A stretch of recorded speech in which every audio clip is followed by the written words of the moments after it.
अल्हम्दुलिल्लाहि रब्बिल आलमीन वस्सलातु वस्सलामु अला सय्यिदिल अंबिया वल मुरसलीन अम्मा बअद फ़अऊज़ु बिल्लाहि मिनश शैतानिर रजीम बिस्मिल्लाहिर रहमानिर रहीम इन्नल्लाह व मलाइकतहु युसल्लूना अलन नबी या अय्युहल्लज़ीना आमनु सल्लु अलैहि व सल्लिमु तस्लीमा अस्सलातु वस्सलामु अलैका या रसूलल्लाह व अला आलिका व अस्हाबिका या हबीबल्लाह अस्सलातु वस्सलामु अलैका या खातमन नबिय्यीन व अला आलिका व अस्हाबिका या खातमल मासूमीन।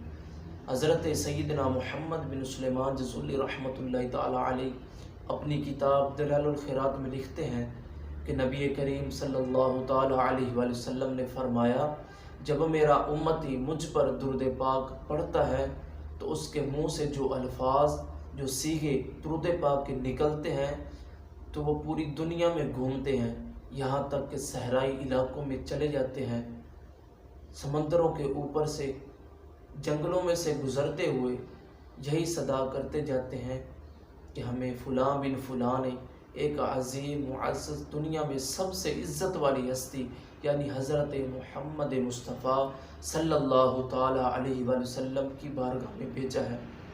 तो जहाँ जहाँ से दुरूद पाक गुज़रता जाता है वो जगह क़यामत तक उस बंदे के लिए दुआए मग़फ़िरत करती रहती है।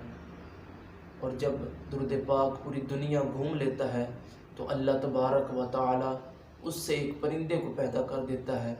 उस परिंदे के 70,000 बाजू होते हैं और उन बाजुओं पर 70,000 पर होते हैं और उन परों पर 70,000 सर होते हैं और उन सरों में 70,000 मुँह होते हैं और उन मुँह में 70,000 ज़ुबानें होती हैं जिससे वो अल्लाह तबारक व तआला की हम्द व सना करता है।